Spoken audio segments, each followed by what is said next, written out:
2 ದಿನ ಆದ್ಮೇಲೆ ಟೈಟಾನಿಕ್ ಗೆ ವಾರ್ನಿಂಗ್ ಸಿಗೋದಕ್ಕೆ ಸ್ಟಾರ್ಟ್ ಆಗುತ್ತೆ. ಅಟ್ಲಾಂಟಿಕ್ ಓಷನ್ ಅಲ್ಲಿ ಐಸ್ ಬರ್ಗ್ಸ್ ಜಾಸ್ತಿ ಇದೆ ಅಂತ, ಒಂದೊಂದು ಐಸ್ ಬರ್ಗ್ ಬೆಟ್ಟದಷ್ಟು ದೊಡ್ಡದಾಗಿದೆ ಅಂತ. ಇಲ್ಲಿ ಡೇಂಜರ್ ನ ಅವಾಯ್ಡ್ ಮಾಡೋದಿಕ್ಕೆ ಕ್ಯಾಪ್ಟನ್ ಟೈಟಾನಿಕ್ ದಾರಿನ ಚೇಂಜ್ ಮಾಡ್ತಾರೆ.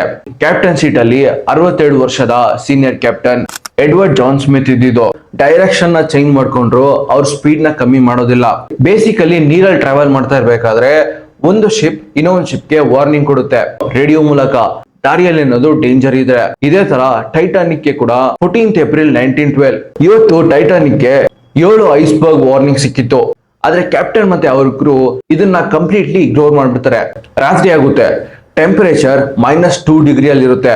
ಶಿಪ್ಪಿನ ಮುಂಭಾಗದಲ್ಲಿ ಒಂದು ಪ್ಲಾಟ್ಫಾರ್ಮ್ ಇರುತ್ತೆ, ಕ್ರೋಸ್ ನೆಸ್ಟ್ ಅಂತ. ಇಲ್ಲಿ ಕುತ್ಕೊಂಡಿರೋನು ಯಾವ್ದೇ ಟೆಂಪರೇಚರ್ ಆದ್ರೂ ಸರಿ, ವೆದರ್ ಹೇಗಿದ್ರು ಸರಿ, ಅಲ್ಲೇ ಕುತ್ಕೊಂಡು ವಾಚ್ ಮಾಡ್ತಾ ಇರ್ಬೇಕು, ಮುಂದೆ ಏನಾದ್ರು ಡೇಂಜರ್ ಇದೆಯಾ ಅಂತ. ಅವನು ಶಿಪ್ ಹೋಗ್ತಾ ಇರ್ಬೇಕಾದ್ರೆ ಮುಂದೆ ಒಂದು ದೊಡ್ಡ ಐಸ್ ಬರ್ಗ್ ನೋಡ್ತಾನೆ. ಐಸ್ ಬರ್ಗ್ ನ ನೋಡಿ ಕ್ಯಾಪ್ಟನ್ ಗೆ ವಾರ್ನ್ ಮಾಡ್ತಾನೆ, 2 ಸತಿ ಬೆಲ್ ಮಾಡ್ತಾನೆ. ಅವ್ರು ಹೋಗಿ ಇಂಜಿನ್ ರೂಮ್ ಅಲ್ಲಿ ವಾರ್ನ್ ಮಾಡೋಷ್ಟೊತ್ತಿಗೆ ಟೈಮ್ ಲೇಟ್ ಆಗ್ಬಿಟ್ಟಿತ್ತು. ಆಗ ಟೈಟಾನಿಕ್ ಶಿಪ್ ಆ ಐಸ್ ಬರ್ಗ್ ಗೆ ಗುದ್ಬಿಡುತ್ತೆ.